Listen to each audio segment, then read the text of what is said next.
अस्सलाम वालेकुम, welcome to my YouTube family. उम्मीद करते हैं हम सब खैरियत से होंगे। मैं जो आज वाक़या सुनाने जा रही हूँ ये मेरी खाला के साथ पेश आया। मेरी खाला खानपुर में रहती थी। ये सन 2004 की बात है, जब वो और खालू हमारे घर आ गए। कुछ दिन वो हमारे घर रहे, फिर उन्होंने रेंट पर घर ले लिया और वो उधर शिफ्ट हो गए। वो घर काफ़ी पुराना बना हुआ था, उसे देखकर खौफ आता था। हम बहुत कम उनके घर जाते, स्कूल से आकर ट्यूशन चले जाते। घर रहने और कहीं जाने का टाइम ही नहीं मिलता था। अम्मी दिन के टाइम खाला के पास रहती। खाला की तबीयत ठीक नहीं रहती थी।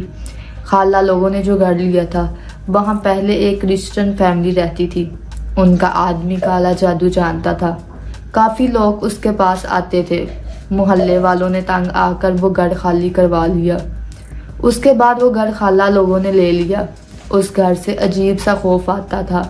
खालू के पास अभी कोई जॉब नहीं थी जो वो कोई और घर लेते। इस घर का रेंट कम था, इसलिए इधर गुजारा करना था। इनको भी अभी इस घर में कुछ ही दिन हुए थे कि अजीब अजीब वाक़यात होने लग गए।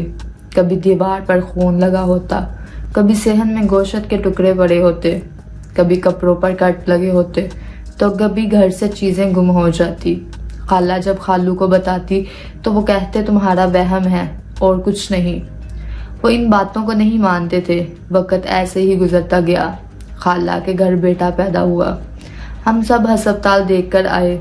मेरी अम्मी ने खाला को कहा कि तुम हमारी तरफ आ जाओ, शीला नहा कर चले जाना, लेकिन खालू ना माने और अपने घर चले गए। दिन के टाइम हम और अम्मी उनकी तरफ रहते। रात को जब खालू आ जाते तो हम अपने घर आ जाते। मेरे पापा तब सऊदीया में जॉब करते थे। घर पे हम बच्चे और अम्मी होती थी, इसलिए अम्मी खाला की तरफ ज़्यादा रहती थी। बच्चा 3 दिन का था। सर्दियों के दिन थे, दिसंबर का महीना था। सब लोग जल्दी खाना खाकर बिस्तर में लेट जाते थे। हमें भी स्कूल से छुट्टियां थी। हम शाम को घर आ गए। खाला लोग भी खाना खाकर सो गए। रात को खाला की आंख बच्चे के रोने से खुल गई। खाला ने देखा एक बहुत अजीब औरत बच्चे के पास खड़ी हंस रही है और बच्चा रो रहा है। खाला ने जब ये सब देखा खाला के होश गुम हो गए। खाला ने हिम्मत करके खालू को उठाया। खालू ने जब उस औरत को देखा जो उनके पास खड़ी हंस रही थी, खालू ने ऊंची आवाज़ से सूरत नाज पढ़ना शुरू कर दी और वो औरत गायब हो गई। खालू ने टाइम देखा तो अजान होने में 20 मिनट रहते थे। खाला लोग जागते रहे। सुबह खाला लोग हमारी तरफ आ गए और आकर भी खाला को वो औरत नज़र आती थी। अम्मी हमें ना बताती कि घर में क्या हो रहा है ताकि हम बच्चे डर ना जाए। मेरी अम्मी सारी रात खाला के साथ जागती रहती थी।